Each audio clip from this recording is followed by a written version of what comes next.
மாப்பிள்ளை சரி வாங்க.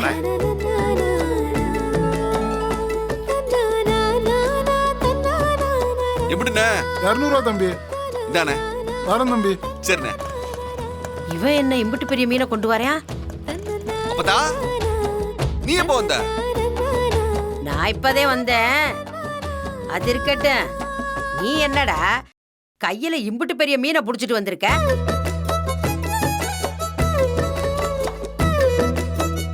அது அப்படியே காலார நடந்து சாத்தியார் டேம் வரைக்கும் போனா அங்கிட்டு இன்னைக்கு காலையில புடிச்ச மீனா பிரஸ்ஸா வித்துட்டு இருந்தாங்க. அத மீன் குழம்பு வச்சு சாப்பிடலான்னு வாங்கிட்டு வந்தேன். ஆ? ஒரே மீன் 12 கிலோ.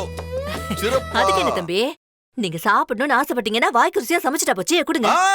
இல்ல இல்ல இல்ல இல்ல அப்படி எல்லாம் இதை உங்ககிட்ட கொடுத்துட முடியாது. என்ன தம்பி சொல்றீங்க? நீங்க தானே மீன் குழம்பு சாப்பிடணும்னு ஆசைப்பட்டு வாங்கிட்டு வந்திருக்கீங்க. வாஸ்த வந்தேன்.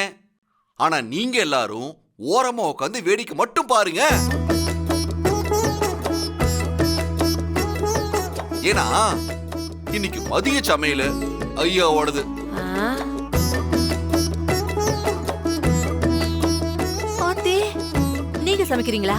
வேணா தம்பி, உங்களுக்கு என்ன வேணும்னு சொல்லுங்க, நானே சமைச்சு தரேன். அதெல்லாம் முடியவே முடியாத. என்ன ஆனாலும் இன்னைக்கு இங்க ஏன் சமையல் தான்.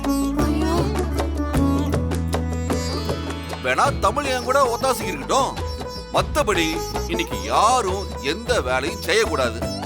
அடுப்படி பக்கமே வரக்கூடாது. இலே, என்ன பார்த்தா? மறு வீட்டுக்கு வந்த மருமகன் உனக்கு எதுக்குடா அந்த வேலையெல்லாம்? நீ பாட்டுக்கு கால் மேல கால் போட்டு உக்காரத விட்டுப்புட்டு நீ போய் சமைக்கிறேங்கிற. பார்த்தா வாய்க்கு ருசியா சமைச்சு போடுன்னு வீட்டுக்கு வந்த மருமகளை என்னென்ன வக்கரம் பண்ணு நீ? அப்ப நான் ஏதாவது உன்னை கேட்டனா? நம்ம வீட்டு மருமக தமிழ் நம்ம வீட்டுல சமைக்கிறப்போ இந்த வீட்டு மருமகனா நான் சமைக்கிறதுல என்ன தப்பு இருக்கு? அது சரி. எப்படி கேட்ட மாப்பிள்ள கிளைய பாரு. புதுசா இருக்குப்பா, புதுசா இருக்கு. நீங்க எல்லாரும் இங்க இருங்க. நானும் தமிழும் போய் ஆக வேண்டிய வேலையை கவனிக்கிறோம். தமிழ்